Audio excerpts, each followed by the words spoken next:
Akademi Sakaryaspor'un hazırlamış olduğu Maç Topu programının bugünkü konuğu malum Covid-19 ve onun alt liglerde yarattığı ekonomik krizler, mevcut durumun tanımlanması ve bu durumla ilgili FIFA, UEFA, TFF, kulüpler, Kulüpler Birliği, taraftar grupları, oyuncular ve bu oyunun bütün paydaşlarının oyunla ilgili hissettikleri endişeler. Bu endişelerle ilgili neler yapılabilir? Çünkü genelde bu konuyla ilgili her zaman şu kanı var. Sanki Türkiye'de 18 takım var. Ama bugün Yılmaz Vural'ın da ifade ettiği gibi Türkiye'de 126 takım var profesyonel olarak. Ben bunu birazcık daha değiştiriyorum.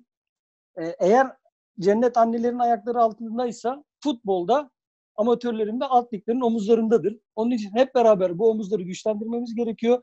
Akademi Sakaryaspor olarak nacizane böyle bir görevi üstlendik. Umarım konuklarımız çok değerli bugün. Onların da katkılarıyla umarım küçük bir ufuk açabiliriz bu konuya. Öncelikle konuklarımız Sean Hamil, Birkbeck Üniversitesi'nden, Londra'dan ve Sabahattin Devecioğlu, Fırat Üniversitesi Spor Bilimlerinden, Tolga Şener Spor Lab firmasından. Konuğumuz Sean Hamil, tabii ki İngilizce teknili. Çok fazla onu tutmak istemiyoruz. Benimle aynı üniversitede okuyan Tolga Şenel arkadaşım da programda. Bu şerefi ona vermek istiyorum tabii Sean'a bu soruyu sorması için. Çünkü benden daha rütbeli bir Birkbeck Üniversitesi mezunu. Benim hayatımda 2 tane hocam vardır spor hayatımda. İlkokul hayatımda Özen Öztufan'dır. Spor hayatımda, futbolculuk hayatımda Ekrem Hoca'dır.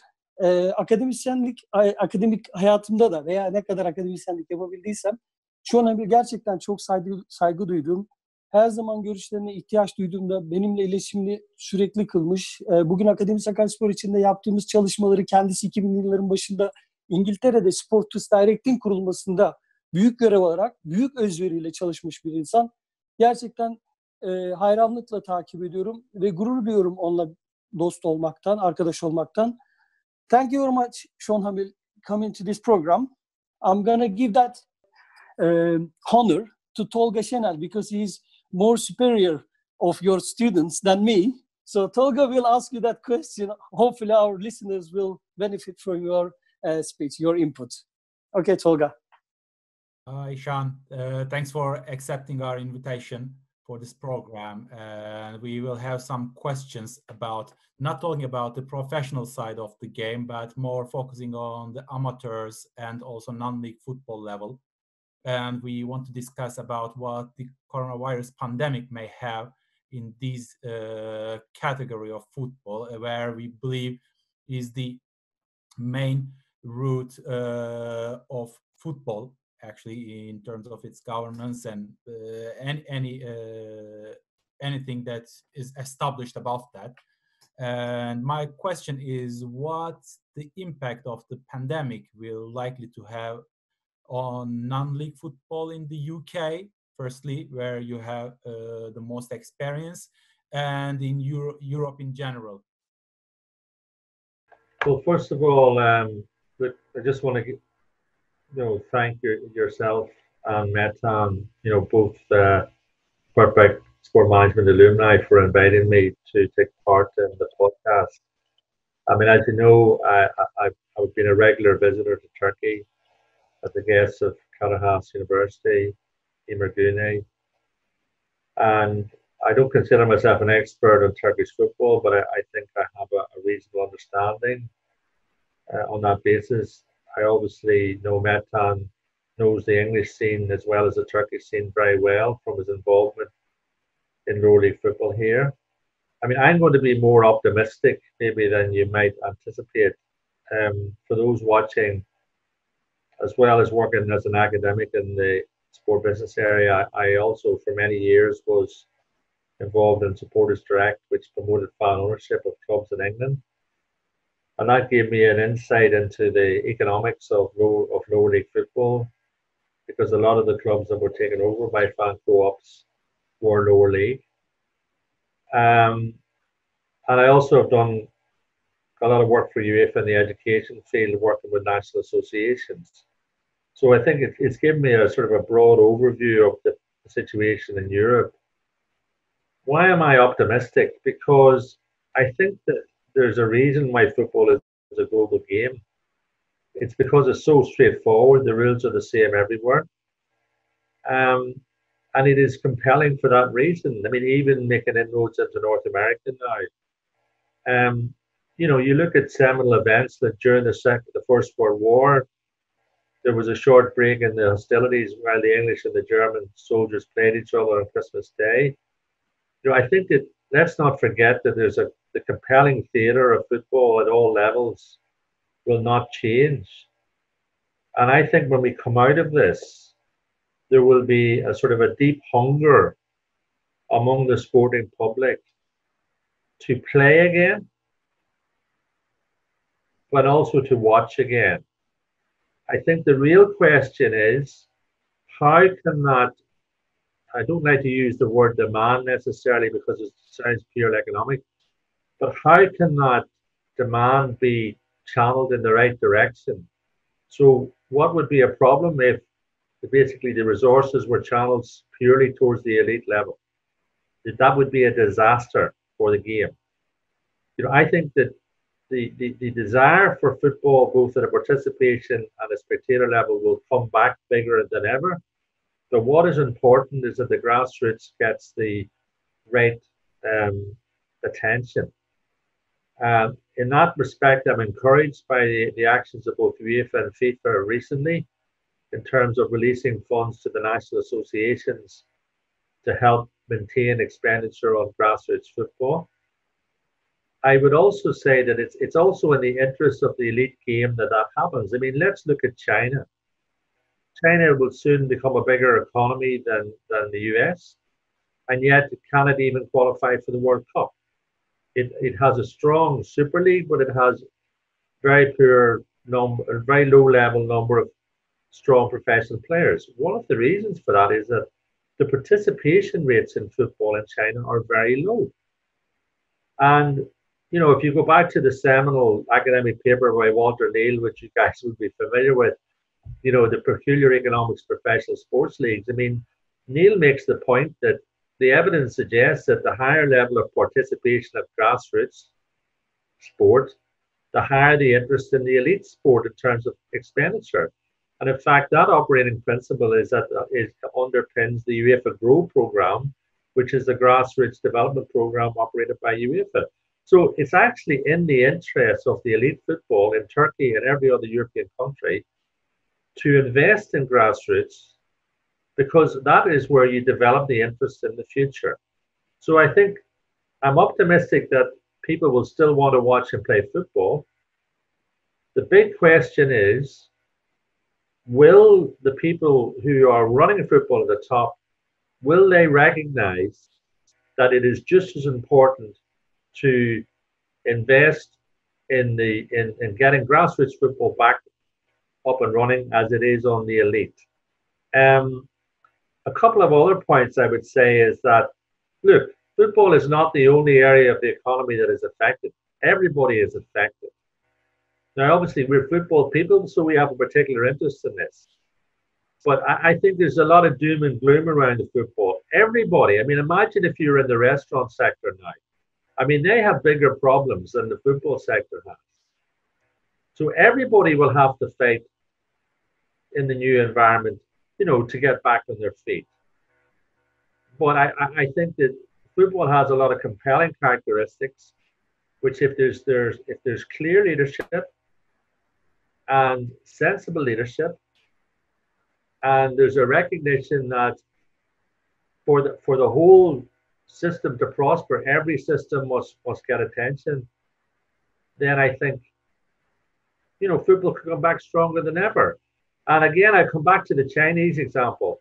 The Chinese are investing heavily in grassroots development because they recognize that it's fundamental for a successful system. Just from a personal point of view, you know that I have a deep emotional commitment to fan ownership. I think that this is a real opportunity for fan-owned clubs, because I think that one thing that will happen will be that below the top maybe 100 clubs, 150 clubs in Europe, maybe let's say 250. Really, I don't think there will be any real market for private ownership for clubs outside of a few that are very focused on talent development. And I think in that context, if you want your local club to survive, it will need to be cooperatively owned, because that is the only way in which you will channel community investment.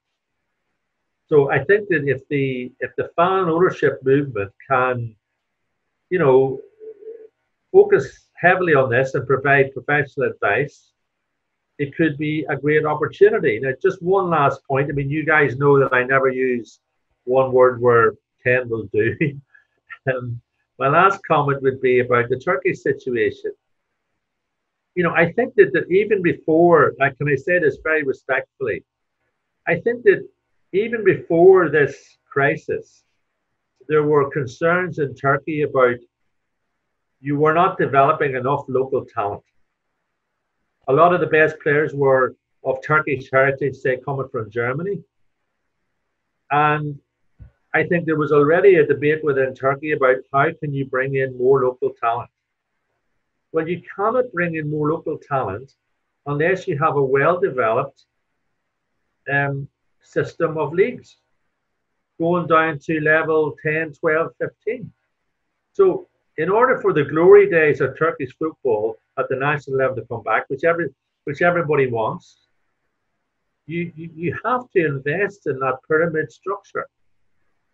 And I think that maybe the crisis presents the opportunity for a radical reappraisal and for a reallocation of resources down the grassroots to help develop that talent for the national team, and also to develop homegrown talent for the major clubs in the Superliga, so that you're not as reliant on the overseas talent, good and all as it is.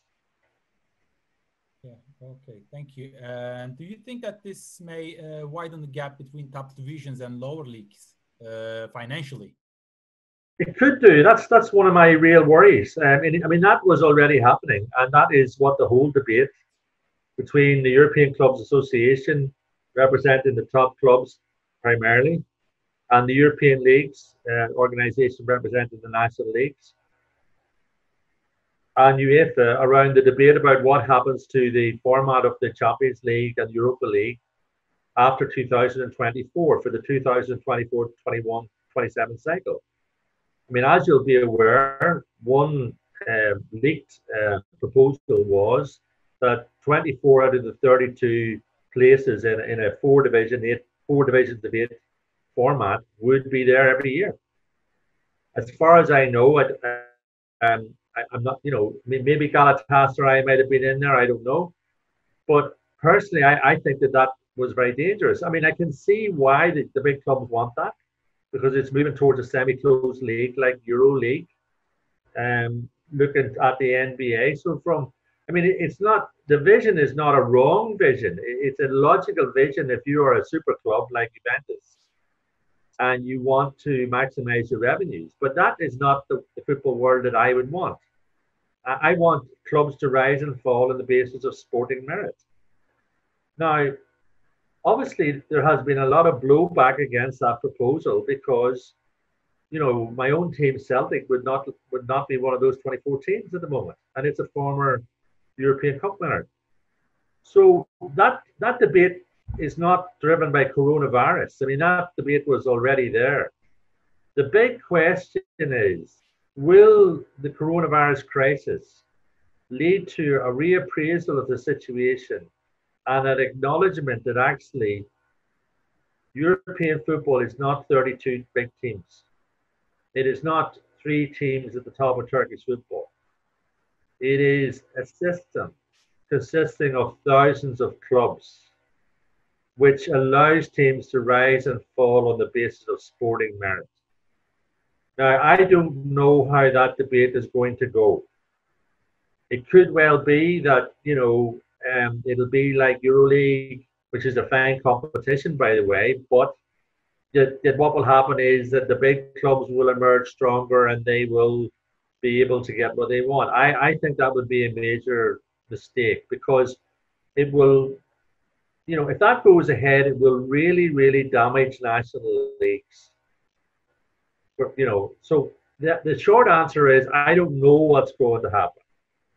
But I don't think there's any particular new debates because of coronavirus. All that the coronavirus crisis does, it gives us time to reflect more clearly on where we were going and to try to come up with a different approach. And I also see some discussions about if the general environment will be go to a more restricted manner. Or are we going to have a more restricted society, or are we going to have like local production, sustainability, and social democracy will perhaps become more mainstream? There are two ideas about this post-pandemic era, and do you think which may be more likely? And I can say, in my opinion, if the second one, which is the local production, sustainability, if that becomes a mainstream subject, then this may also benefit local clubs. Well, I mean, I should stress that I'm not a political science academic, although I have a degree in economics and politics. And but I'll give you an informed citizen's answer to that with a sports analysis. First of all, in the period in which we are transitioning out of this crisis, travel will be severely restricted. That's clear.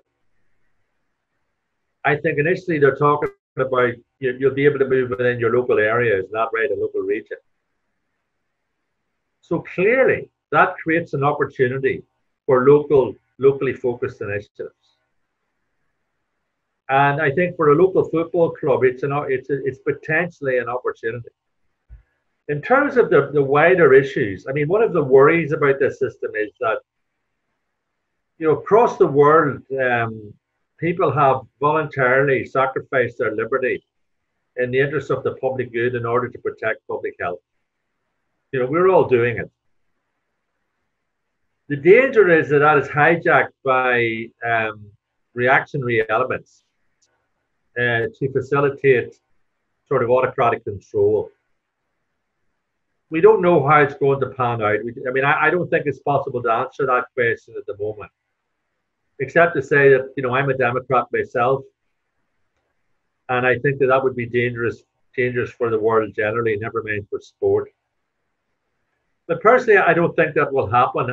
I think that I think what you're seeing at the moment is people, the vast majority of people across Europe, which is what I'm mostly familiar with, are accepting or voluntarily accepting these constraints.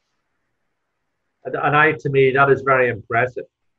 But by the same token, when this ends, there's going to be an explosion of activity. There's an expression in the English language about people who spend a long time in prison, that they go stir crazy. They go a little bit, and but when they're released, it could be a bit of a festival. And, I remain an optimist, and I think that's what will happen. And let's go back to the football subject. So, the highest crowds in English football were immediately after the war, the 10 years after the Second World War. I think when we come out of this, which we obviously hope we will, people will want to exercise the freedoms that they have voluntarily relinquished in this period. And maybe it could be an environment for a lot of really, really innovative local initiatives. Okay, all right. Thank you, Sean. Thanks a lot for your contribution. No, it's an absolute pleasure. And I think, can I just say before I go that it's great that you're having these debates, because I think it's from these debates that how the ideas of the future come out. I mean, if you look at the origins of the British National Health Service, which everybody now is saying is one of the jewels of Britain, and we all owe a debt to it. You know, where did that come from? It was developed in the dark days of the Second World War, when, you know, nobody could see an end to the war. And that is when the idea was generated and then implemented 7 years later. So, you know, we need forum like this to start thinking about what's going to happen when it all ends. So stay positive, or as the French say, pensez positif. We are all positive, yeah. You gotta stay positive, guys. I'm Irish, right? We have to be positive. Yes, we are, yeah. Good man. Cheers, guys. All the best. For your contribution. Thank you very much, Sean. Thank you. Thank you for attending. Thank you. God bless.